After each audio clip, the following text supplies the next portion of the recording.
Good evening all and welcome. Tonight I have an absolutely chilling collection of scary stories from the attic. So, get comfortable and let the darkness take control. I grew up in a huge Victorian house in Newton Upper Falls, Massachusetts, near the Charles River and Echo Bridge. The area around the bridge is a deep wooded gorge, and at night it gets incredibly quiet, except for the river and the echoes under the bridge. The house was built in the 1840s by the owner of one of the local mills, back when the area was a busy mill village. The house was enormous, 7+ bedrooms spread across 3 floors, plus a turret room in the attic. There were servant staircases hidden inside the walls, and little doors that led to strange passages between parts of the house. As a kid, it felt like the place had endless hidden spaces. The attic was one of the weirdest parts. The crumbling walls were covered in signatures and notes from the kids who had lived there over the years, names dating back all the way to the 1800s. Apparently, every generation of kids had gone up there and left messages. Behind the house, there was an old carriage house that still had the original horse stalls and an antique carriage from the 1800s. The basement was the part that always scared me the most, though. It had this huge, unfinished stone foundation and always felt cold and damp. Even during the day it felt unsettling down there, and I avoided it whenever I could. Most of the strange things I experienced actually happened on the 3rd floor though, where my bedroom and bathroom were, and I spent most of my time. I heard footsteps often growing up.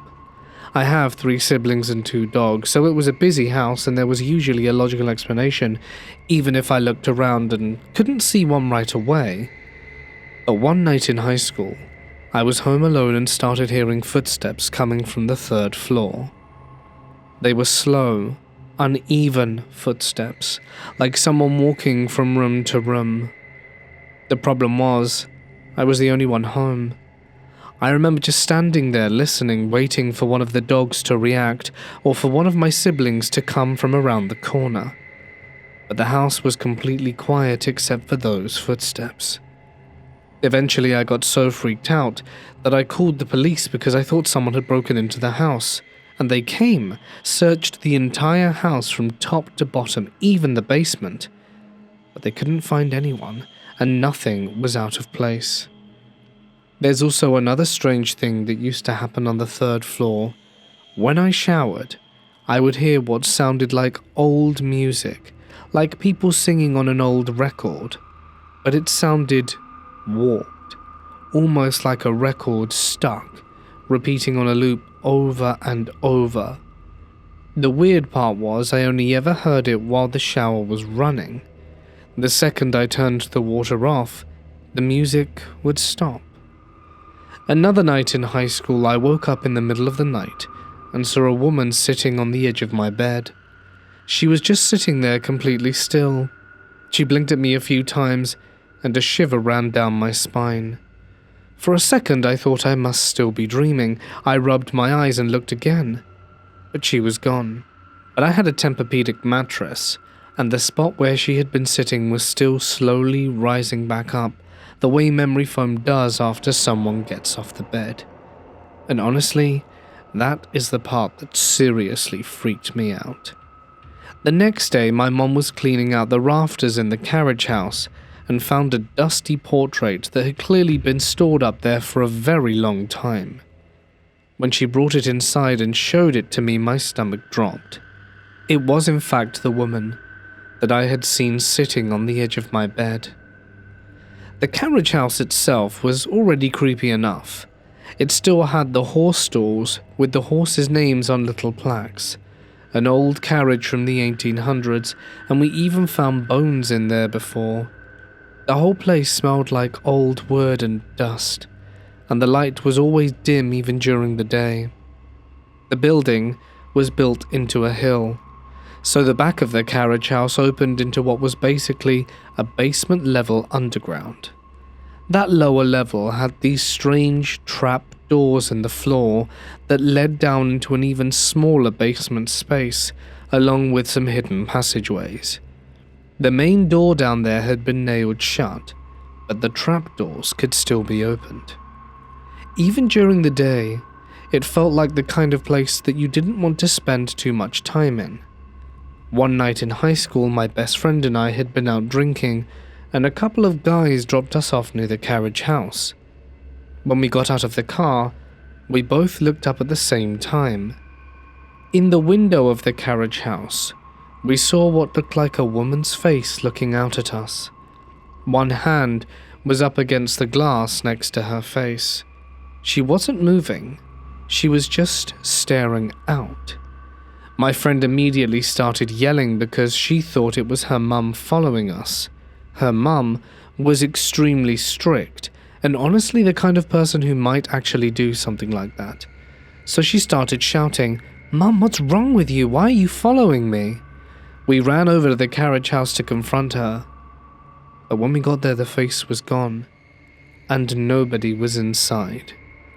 The only thing on the window was a single handprint in the dust, exactly where we had seen the hand. My friend even called her mum right there because she was so convinced it had been her. But yet, her mum had been home the whole time.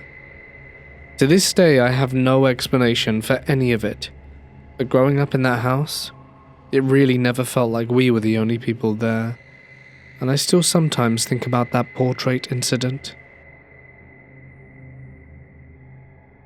I grew up in a home that was entirely full of spirits, but was ruled by something much darker. It would throw things, cause physical harm, slam doors, move objects, scratch walls, and punch holes in photos. It was a constant, ever-present part of my life as a kid. My friends experienced it, my sister, their friends and boyfriends, my parents, both of them, and especially me. I was the center of the activity for a long time, and this is why I was scared of the attic. In our home, my sister's bedroom had the hatch to the attic. It was literally just a ceiling tile you moved out of the way, but it opened into a dark, large, damp space barely suitable for walking. One Christmas season, my sister, mother, and I were pulling things out of the attic and shifting boxes down the large ladder that helped us get in and out. I, as a little girl, was not participating and simply watched, but I wanted to know what the attic looked like. I climbed up the ladder when no one was around and shifted my weight just enough to squeeze into the large opening. It was quite a large gap from the ladder to the attic, and I almost had to jump to reach the ledge. I shimmied my way up and looked around. It wasn't anything extraordinary, just a high ceiling, lots of wood planks, fuzzy yellow insulation sticking up all around. I turned and got on my butt to slide back down and quickly realized I was too short to reach the ladder. My legs just dangled, and I called for my mum to come get me down, but she didn't reply. Very suddenly, the atmosphere shifted. Thick, wet, hot tension snaked through the room and filled up the air like carbon monoxide. I felt chills go down my back, and I was extremely uncomfortable. I looked to my left and saw it. A form, nothing concrete, just a blob of dark matter training its gaze on me. I screamed, knowing what it was. I screamed and screamed for my mum. The figure just moving ever closer as I wrestled to try and get out of the attic. It was almost on top of me when my mum finally pulled me down the ladder. I screamed at her that it almost got me, that the dark man was up there, and she told me everything was fine and calmed me down. This was recurring, the night terrors, the constant presence, and the continuing feeling of unease. It was a fight void of any reason because we were challenging something that was not human. My mother and I moved in with my grandmother to her horse ranch when I was 9. To this day, she still claims one of the worst things she ever did was give me the upstairs left room. To this day, she still claims one of the worst decisions she ever made was giving me the bedroom she did. There was a walk-in attic attached to the left bedroom, and something about the room and the attic gave my mother a bad feeling. Mostly things were normal in the beginning, but at night, really quietly, I could hear what I thought sounded a lot like a baby. It sounded so far away, it could have been from outside. In the morning I asked my grandmother about it, and she said someone must have had goats near enough to hear. I shrugged it off. Some months later, I'd come home and my radio would be changed to a completely different station when I left. I asked everyone if they'd been into my room, and they all said no. Then at night, my lamp would turn on and be on when I woke up without any memory of me turning it on. I started to get really afraid of the attic, so my grandfather agreed to install a lock on the attic door in my bedroom, because it had begun to open at random intervals when no one was in my room. One morning, my grandmother was staring out at the pastures through the kitchen window when she told me to come and look. My grandfather was walking across the field with a bucket of water and talking to himself. When he came inside, my grandmother asked what he was doing, and he said he was talking to Mr. Lester very matter-of-factly. Then he realized what he said and laughed, and said he swore there was a man walking with him, even though he knew it was crazy. The mares that were in heat would all be turned out in the same pasture and gather under the only tree there. After a year or so, they'd kick up enough dirt to reveal headstones poking out. We discovered someone had bush-hogged over the whole thing and sold it. It had been an entire family plot, with 2 deaths at childbirth. The old barn across the street, which was a stone's throw away, had also been the site of a suicide by hanging only 60 years before. On my bus, I was always the first to be picked up and the last to be dropped off. But one morning a kid was on the bus when I got on. Because the bus had to take a different route, he told me to sit by him and rushed into telling me that his family used to live there. We talked about it for a minute and then he paused and asked, "Which room do you have?" I told him which one, and then he looked down and back up at me and asked, "Does anything happen in that room at all?" My hair still stands on end to this day whenever I recall that experience. I later moved away, and thankfully haven't experienced anything like that since. I used to work at a funeral home in my early 20s. It wasn't glamorous, but it paid the bills, and for the most part the job was routine. But the part that wasn't routine was the attic. The building was an old Victorian house converted into a funeral home. The embalming room and chapel were on the first floor, and the offices on the second. The attic was where we stored urns, old records, and boxes of forgotten keepsakes from decades ago. The funeral director half joked on my first day, "Only go up there if you have to." I thought he was being funny, but that's when I noticed the look in his eyes. The first time I went up, I was struck by the smell of dust and varnish, and a strange metallic tinge I could never place. Shelves lined the walls with urns, some modern, some antique, along with cardboard boxes full of photos, obituary records, and even a few personal effects families had never reclaimed. The first strange thing that happened were the footsteps. I was pulling down a box of urn catalogues when I heard someone behind me. I turned around, but no one was there. The second incident was harder to brush off. I was reorganizing some of the older urns when I heard a woman humming. It was faint, almost like a lullaby, and it followed me as I moved through the rows. I checked for vents or an open window, but couldn't see anything. The humming stopped the moment I froze, and started again when I moved. I left the box half finished, and went downstairs heart racing.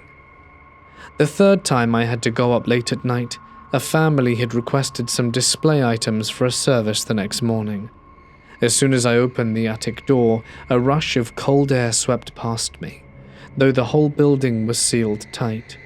I forced myself up the stairs. That's when I noticed one of the urns had been moved.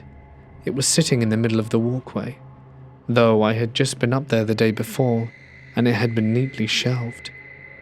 I grabbed what I needed and turned to leave, but as I passed the urn in the walkway, I heard a whisper directly behind my ear. "Stay." That was it for me. After that night, I refused to go up there alone. The director didn't argue. He just nodded, like he understood perfectly well the reasoning behind my decision. To this day, I think about the attic. I've been around death, bodies, and grieving families, and honestly, none of it unsettled me as much as the attic. I grew up in a house in the middle of nowhere that was built in the late 1800s. I'm pretty sure it used to be a dairy farm at one point, but that is besides the point. The point is, I've had a lot of weird experiences I can't explain in that house, and I thought I would share some of the crazier ones here. So for starters, if you count the basement and attic as floors, the house has 4. Basement, main floor, upper floor, and the attic. My very first encounter with the paranormal happened when I was 16. I remember my parents were out of the house. My 2 brothers were downstairs and I was in the office upstairs. I had to go downstairs myself to get something, and I had to walk past my parents' bedroom, which is at the top of the landing. Their door was closed, and as soon as I stepped down onto the first step, I heard a panicked female voice whisper, "Help me," from my parents' room. Naturally, I stepped back up and burst into the room thinking it was one of my brothers playing a prank on me, but no one was there. I've also had 3 different people tell me they've seen a similar ghost at different points in the house. These 3 people told me independently of one another, and there was no way they all got together and collaborated on the same story beforehand, which makes it even creepier. The first person, a friend named Kyle, said that on more than one occasion, he had seen the ghost of a woman wandering around the house and even outside. He said she had shoulder-length brown hair, either kind of wavy or straight, and she was white, wearing what appeared to be a purple dress, similar to the one Nicole Kidman wore on the movie The Others. My ex-sister-in-law Hannah said she saw the exact same woman a few times too, most notably in the attic, and she gave the exact same description: hair, dress, purple, and the fact that the ghost seemed to be really sweet. Then comes Savannah. She and I are hanging out with her niece, Lacey, when I realize it's getting late and I have to take them home. Savannah goes inside first, steps into the enclosed porch, and freezes before she opens the door that leads to the dining room. I ask her what's going on, and she turns to me with fear in her eyes and whispers, "Bobby, I saw her." I ask her what she's talking about, and she tells me she saw the exact same woman that both Kyle and Hannah told me about.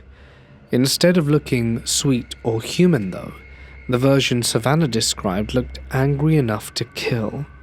She said the skin on half the woman's face was missing, and there was only a skull. She said the ghost was making her way across the dining room to the basement. I thought she was making stuff up, and stepped inside only to see the basement doorknob jingle by itself, like someone was trying to open it. Needless to say, I sprinted to get my keys, drove Savannah and Lacey home, and did not sleep at all that night. I also happened to catch a picture of a ghostly face. My parents' bedroom have double doors that have individual glass panes in them, and one night I was taking a picture with the flash on around the main floor of the house. In the picture I took of the doors, I saw what looked like a woman's face in one of the panes. There wasn't a lot of detail, but her facial expression looked like she was either moaning or in pain. I showed my skeptical parents the next day, and the first thing my mum said was, "Well, we're selling the house and moving." I've always enjoyed reading other people's stories. Though I'm mostly skeptical, I never thought I'd be sharing my own. Over the course of about 4 months, I've heard something on my roof maybe once a week. I stay up late, and I'll hear something like a whack land on my roof, then slowly walk around. It's a metal roof, so hitting makes a noticeable sound, and I can hear little taps and scratches like claws and talons, though it's too slow to make out if it's either biped or quadruped. Each time I was like, okay, it's an owl or a flying squirrel. One time I decided I was going to go out with a flashlight to see what kind of animal it was. When I got to the door, I got scared. I got the feeling that maybe I didn't want to see what it was. One time, it got close to my window, and I freaked out and shut off all the lights. Then I heard it right after it snowed. I was listening to it walk around and was like, okay, tomorrow I'm going to go there and see exactly what footprints this thing is leaving, and I'll know what animal it is. But when I go to check, the snow was immaculate and completely undisturbed. The thing is, I know I heard something walking around the metal right above me. The only other explanation is something like tapping and scratching from the inside of the roof from the attic. Sharing this makes it feel even creepier. This experience happened to me over 10 years ago, starting at 8. I played with a Ouija board for the first time. It just started with footsteps on the ceiling above my room. Above my room is the attic. I originally took it as perhaps the house settling. It kept like that for a while, just minor footsteps and knocking, and things being moved slightly above my head. After I turned 13 though, it got worse. I had my first boyfriend over, and 3 days later I saw it. I went down to the basement to do laundry, and saw this thick fog move across the basement walls and stop in the back room next to the crawl space. It was hunched over, a black blob with eyes. I stared at it, then ran up the stairs and screamed. It chased me, it grabbed my ankle at the top step, and I fell face first onto the floor, and I refused to go down there for 2 weeks. I was sobbing, scared, and shaking. It would open my closet door when I was asleep. It then later on showed itself as this 7-foot-tall shadow. I would make out the nose, mouth, jawline, shoulder-length hair, and the outline of a cowboy-style hat. It has yelled my name in my ear, and I remembered it had an accent. After I had turned 16, it got closer. It would sit next to me, lay in my bed, and I could feel it around me. I was honestly so terrified. Lately, I think he's trying to come back. I thought I saw him again for the first time in 2 weeks. I'm genuinely terrified of him. I don't know what he is, he never harmed me. He just got so angry if I had any male connections. He watched me, showed himself to me. What could this be? I surely can't be imagining it. I know I'm not making it up. I'd like some advice. Any. I feel the urge to talk to him lately, like perhaps he's reaching out. But what do you recommend? I just started renting this house, and when I first looked at the property, I didn't feel anything negative or bad except for the attic. It's an old house built in 1941, and by the looks of it, it only had one owner. I had to do a couple of demo jobs to get the house into a livable state for me and my 2 babies. Yesterday, I took my friend to the attic space, which was now converted into 2 bedrooms, and my son's room is to the right of my living space. My friend who was with me felt very uncomfortable and a very heavy presence right when we stepped in. We were smoking a joint and having a conversation about what I wanted to do in this room. I had opened one of the windows because there were no screens, and I leaned out and kept talking. But when I went to turn to say something to my friend, I felt a very evil presence that did not feel human. Normally when I have ghost experiences, my hair stands up on end, but this inflicted upon me a terror that reached me to my core. It was different, deeper, and made my whole body freeze. I heard what sounded like someone crawling towards me, close and deliberate. And then outside I heard wind chimes as this was going on. The chimes were ringing, yet there was no wind. It was just that eerie, unnatural sound adding to the whole feel. I'm planning on doing a thorough cleansing of this space before moving in, but it did not feel good. The energy was oppressive, like something was watching us. The attic also has a blocked-off room that almost looks like a disappointment room. There's an old headboard and just older-style furniture piled up inside, like someone tried to hide it away. The doorway is covered with boards, but you can still see the outline of the frame. It felt wrong, like it was meant to stay hidden. I don't know what's in there, but I'm not going to open it until I've cleansed the space, because everything about this house feels heavy. And I don't want any nasty surprises. I'm deaf and have hearing aids and cochlear implants. Due to years of speech classes, I can talk and use sign language.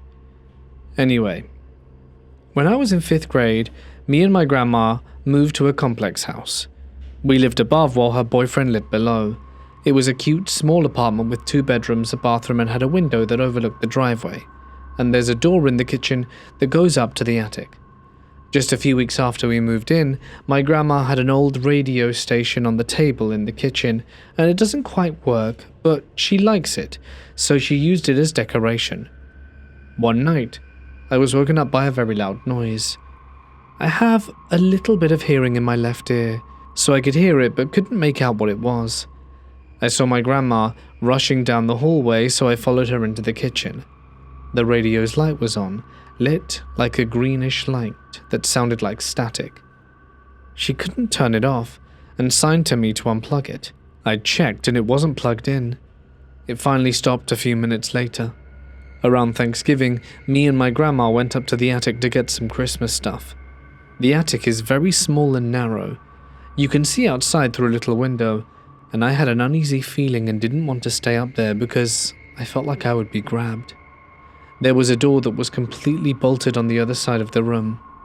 A few days passed and my grandma was at work and wanted me to go up. I was nervous and afraid, but forced myself to go. I went upstairs to the attic and saw the door was no longer bolted. It was wide open. I had a feeling that someone was looking directly at me, and suddenly there was a loud thud behind the door. I just ran down the stairs and locked the door. It got worse for a week.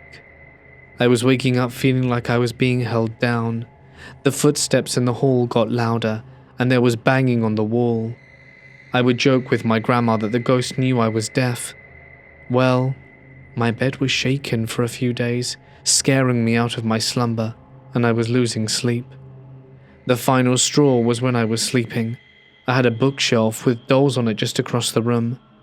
My bed was shaken, and I suddenly felt something falling on me. 3 of my glass dolls fell on my face. I definitely had bruises for days from that. My grandma once was woken up to the sound of her stepdad calling her by her nickname. Her stepdad died when I was turning 3 or 4, so this definitely shook her up, because she could even smell the old cologne that he would always use, along with the smell of coffee. It really freaked us out. For some background, I live in a rental built in the 1900s. It's a big old house with not a lot of background info I could find about it. I know it was vacant for years before we got into it, and had to be completely redone to make it livable. There are articles in the attic about deaths that happened in the 50s, but they didn't occur at the home. I'm told the giant, double-sized pocket door between the living room and dining room, and the door right next to it, leading from the living room to the foyer was because people used to have funerals in the home back in the day. Anyway, right off the bat, the creepy walk up the attic is my almost 2-year-old's room. We've lived here for 1 year. I was terrified of the attic for several months and refused to go up there because me, my friend who stayed with us most of the year, and my kids have all heard running sounds in the attic early morning and midday. And up until I moved, the changing table in front of the door of the attic opened multiple times on its own during the middle of the night, just like the door to the room itself. It sticks and isn't easy to open, so naturally we assumed it must be raccoons until we sent someone up there at the end of October and get the news back there were absolutely no signs of raccoons, little nests, no mums or babies or droppings. We have a camera in her room overlooking her crib. It's live and doesn't record. Every night since we've lived here, despite the fact that she sleeps through the night, between 12 and 3 a.m, she screams loudly, and in the 2 seconds it takes to open the camera app, she's out like a light and doesn't appear to have even moved. Could it be possible there's some kind of entity messing with her in the middle of the night? My son bought a house in November of 2023. When I first saw the listing online, it sent a shiver up my spine. I wanted nothing to do with the place, but he insisted we look at it anyway. It's an old house, supposedly built in the 1900s, but I can't find proof of that. I can't find much information on the house or who built it anywhere. I've googled the address and searched the newspaper archives, but only found a small amount of information. Right after he closed and got the keys to the place, we decided to get measurements and figure out what we needed to do to get ready to move in. That's when things started getting strange. Looking back, I don't know how we didn't notice some of it beforehand. There is a weird attic-type room upstairs. It's only 6.5 feet wide and 21 feet long, with no electric outlets, and it only has one overhead light. It has a weird little door that creeps me out. My son has screwed it shut now. The bottom of the door to the room has a doggy door cutout, and I was looking at it and noticed there were 3 different locks on the door.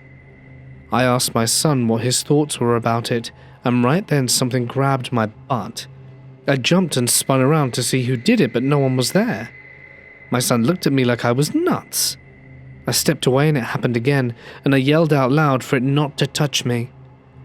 We went downstairs to check the rest of the house and everything seemed okay, until we get to the small bedroom through the kitchen. It was again the door that caught my attention. The outside of the door had a busted padlock bracket, with a lock still attached. It had been pried off, but left hanging. Inside that bedroom, the door that opens to a bathroom also had a padlocked bracket and a hook latch, so basically if anyone was in that bedroom with both locks, they would have to have gone out the window if they wanted.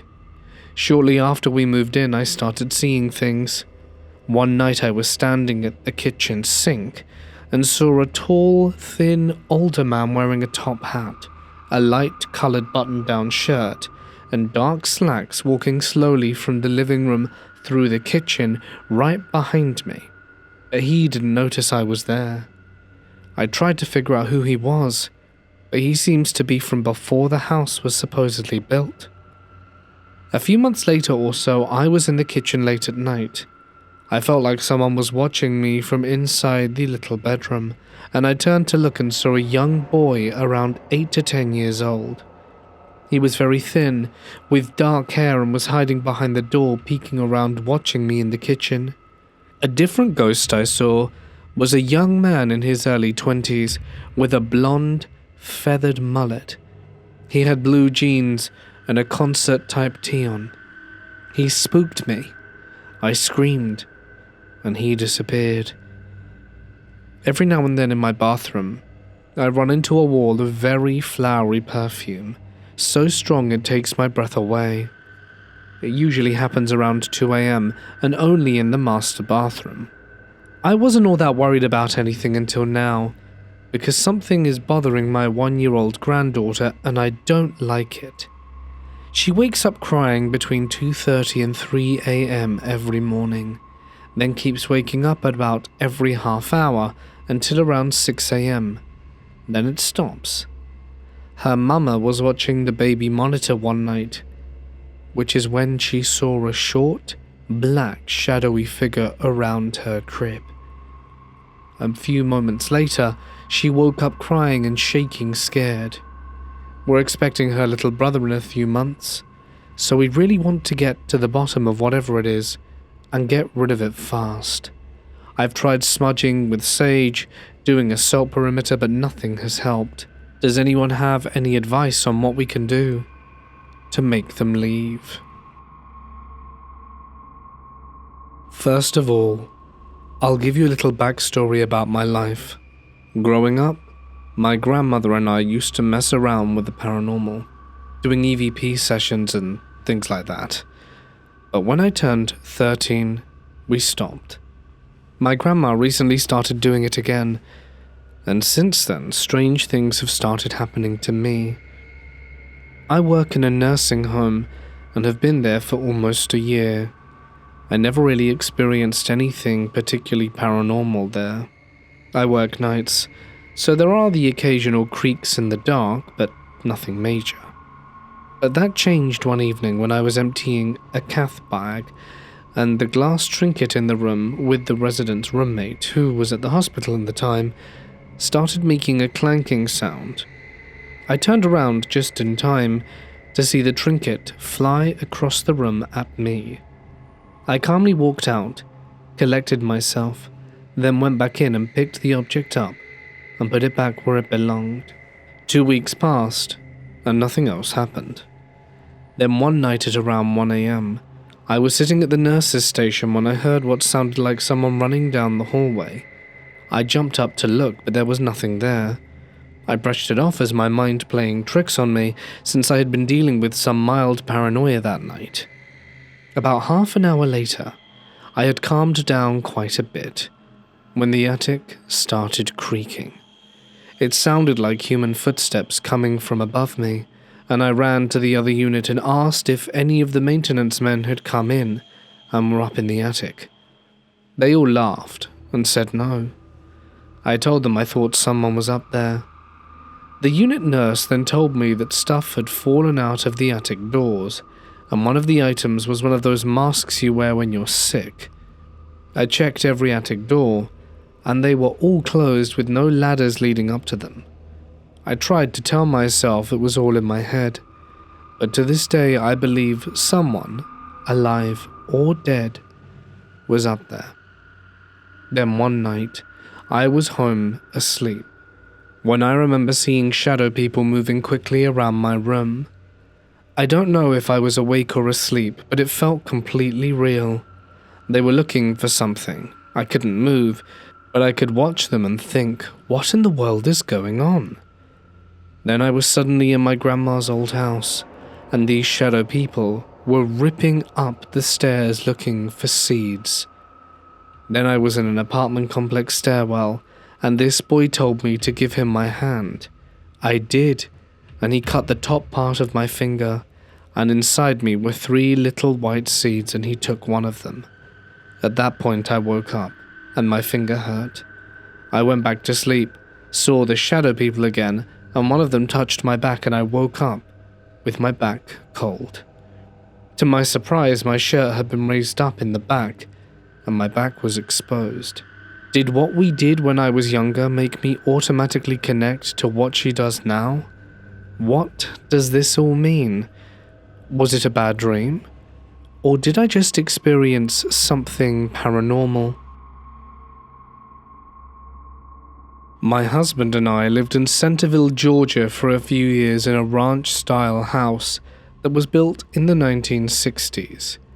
It had a small-sized crawl space with no insulation, dirt, spiderwebs, and all the usual things you'd expect.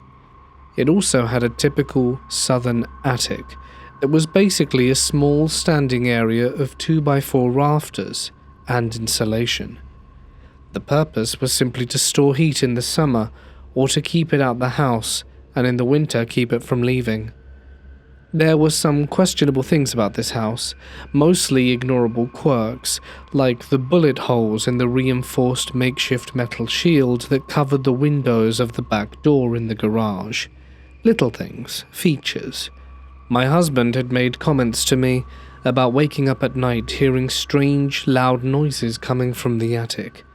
He said it sounded like a very large wooden dresser being dragged across hardwood floor directly above the master bedroom that was loud and very obvious. He also said one of our dogs, a Catahoula hound dog, would always wake up, jump off the bed, and move to where the sound started. At that point, his hackles would raise, shoulders lower, and his gaze would focus on the sound. He would then slowly follow the sound, silently stalking as it made its way across the room. He would follow it directly across the bed, jumping up and walking across both my husband and me as he followed it silently. When the sound finally reached the bathroom door on the far side of the room, the dog would sit, stare up, and slowly lower his head as if he were watching something come down from the ceiling. He would then slowly turn his gaze to the left, towards a window in the bathroom. At that point, his hackles would lower, and he would gingerly return to bed. According to my husband, this happened regularly. My husband told me about this for 6 months, and for 6 months I thought he was just making things up to try and scare me. Turns out he wasn't. I woke up hearing this loud scraping noise from above our bed that sounded like a heavy wooden dresser being dragged across a hardwood floor. I reached to shake my husband and waking up, but he was already awake. He looked over and just said, "Watch the dog." So I did. And the old hound dog did exactly what my husband said before, hackles up, jumped off the bed, followed the sound, stopped at the door, watched, traced the noise, and relaxed and came back to bed. My husband just said, "I told you." My husband at first thought the noise was raccoons or such in the attic and tried to investigate it, looking for any means for something to get in, but he never found anything. The attic vents were all in good shape, and there weren't any holes or any way for anything to get inside. He also looked for slats or anything that could recreate the noise over the bedroom, but there was nothing, just spaced out 2x4 supports and insulation. He did all of this before he told me about the noise. I'm glad I got to hear it when I did, because of the frequency. And I'm not gonna lie, originally I looked at him like he was crazy. I think I must have been around 9 years old, and my sister 6. Our parents were downstairs watching TV, and they were heading up to get ready for bed. It was already dark outside, and most of the house was dim, with only the faint glow of the TV leaking up the stairwell. The only nearby light switch was at the top of the first flight. I was walking ahead of my sister, already stepping into the hallway on the first floor, and she was still a few steps behind me on the staircase. I reached towards the switch, and maybe 2 seconds before my hand touched it, we both saw something. And the instant I flicked the light on, it vanished. My sister said she saw it rush past her as she came up the stairs, brushing close to her. I saw it from the hallway, coming from my left and shooting straight up the staircase towards the second floor, towards the attic, which at the time was my bedroom. It moved impossibly fast, a blur that seemed to glide rather than run, and the moment the light came on, it simply vanished. We both screamed and bolted downstairs, talking over each other as we tried to explain to our parents. They brushed it off, suggesting it was probably our cat who was white, but she was very much downstairs with them the entire time, so it couldn't have been her. What we saw was low to the ground and white, maybe about the size of a basketball. It had a round shape because it moved so quickly, and it stretched into a more elongated blur. It didn't look solid, more like a puff of white smoke or mist, faintly glowing enough to be visible in the dark, but no limbs or face or anything resembling a person or animal. Just a small, bright, smoky mass, speeding up the stairs as if it had somewhere to be. And neither of us saw it again. My sister believed this happened around the time my grandfather passed away, but my memory isn't as clear on the timing. Whatever it was, it definitely wasn't the cat, and I wonder what everyone else thinks it might have been. Some backstory first. When I was in high school, the house we lived in generally had odd things happen in it. Our cat would freak out and stare at the cabinet my mum had porcelain dolls in. Only ever in this house, and not anywhere else we lived. The dolls' heads would frequently be facing different directions than they were placed in, most commonly towards mine and my brother's pictures in the dining room. The pull chain on the ceiling fan would click, things like that. My room in particular was right next to the attic stairs. They ascended over my closet. I would quite often hear what sounded like scratching behind the wall, where the stairwell was, and footsteps above my room in the attic. Easy. Small animals getting into the attic, right? We found a small child's bed hidden away in the corner of the attic, and when we asked the neighbors, we found out the old owners had a small child that sadly passed away. Well, one night when I was home alone, must be about 16 at the time, I heard what sounded like a closed door bouncing against the door frame. I went upstairs because the only possible closed door would be to the attic. Sure enough, it was bouncing back and forth against the frame. But that wasn't it. The door handle was jiggling and turning back and forth as the door bounced. I did the only logical thing at that point. Shoved the ironing board against the door, sprinted down the stairs out the back door, and went to my neighbor's house until my mum got home. If I recall correctly, I believe the kid had leukemia or something, but I could be wrong as this was over 20 years ago now. And we were there for 5 years or so, but I've had experiences at other places as well, and my mum has too since she was a child. I have lived in a haunted house for 20 years, and have a lot of other experiences I wish to share. My grandma always said that ghost sensibility runs in our family. The first one I can tell you about is the one that I remember most vividly. I was around 16 years old, and I lived in a part of the house that wasn't sanctified by a priest. We had the house sanctified in 2007 because my mother was finding bloody scratches on her ankle in the morning, and we were hearing footsteps every night from the attic. The part of the house where I lived at that moment was a ruin back then. I was attending a very hard high school and needed to study late a lot. Well, this one night I was staying up late. I was feeling a bit weird, as if something was standing behind me. I turned around, staring into the darkness a few times, but of course nothing was there. Then before midnight, I felt this sudden feeling that something wanted me to go to bed immediately. I didn't. Less than an hour passed, and again I felt this pressing feeling that I needed to go to bed. Then I heard a great rumble from the bathroom. The doors were closed. I understood. My ghost really wanted me to go to bed. So I said aloud, all right, I'm going. I didn't go to the bathroom until the morning. In the morning I checked, and all of my soaps and shampoos were lying in my bathtub. There was no earthquake, and all of them were on the shelves with at least 7 inches of clearance before. I understood my ghost was looking out for me to get good rest.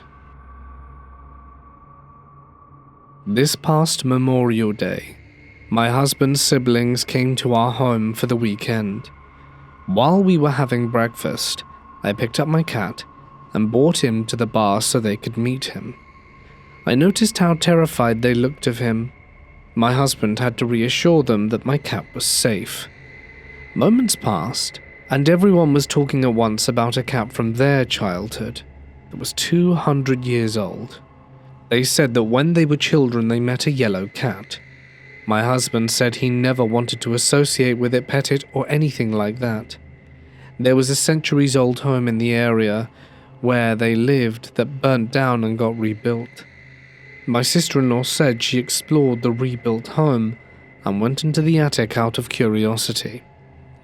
It was there she found an old chest of photos and miscellaneous items, and there were photos of the same cat in there.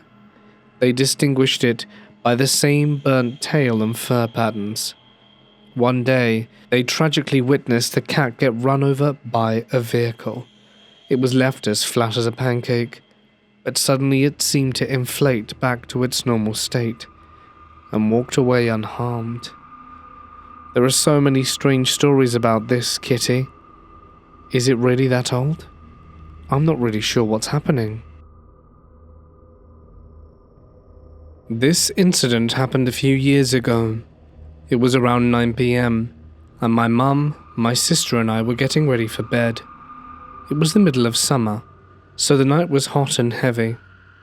My sister was sleeping in the living room because her room was simply too hot to sleep in, which was normal for us. We all said goodnight and headed off to bed. About 5 minutes later, my mum woke me up in a panic, with my sister clinging to her side. My mum told me to get my bat and search the house for any intruders, so I did. I checked everywhere I could think of and found nothing. After doing a very thorough search, I came back into the living room and asked what happened. Apparently my sister had heard a voice say in a very threatening way, "There is no escape." Keep in mind, my family are strong believers in the paranormal. We are also Wiccan, so we have protective barriers around the house. Because of that, there was supposedly no way an evil spirit could have gotten in. The next day we went out and bought sage and other herbs to cleanse the house, and since then we have never had another experience like that. To this day I'm still afraid of our house. The only spirit still left in there is an old man who lives in the attic. My only explanation is that some evil spirit somehow threw its voice through the barrier and into the living room. But even that does not explain why we've not had any other problems since then. If anyone has any ideas about what might have happened, I'm stumped. Hey guys, it's Mort here and thank you so much for listening. I hope you have enjoyed tonight's collection of attic scary stories, and if of course you have, you can let me know down below. Your thoughts and comments really do go an awful long way. I would also like to thank my amazing members and patrons whose names you can see on screen now. And for anyone who would like some bonus free content, tomorrow on Patreon I am launching some alien stories. And for those of you who are paid patrons, there are some movie theatre stories over there as well. Thank you so much for everything guys, and hopefully see you again soon. I will be back all the same here on Saturday for some jail and prison stories. Till next time guys, good night.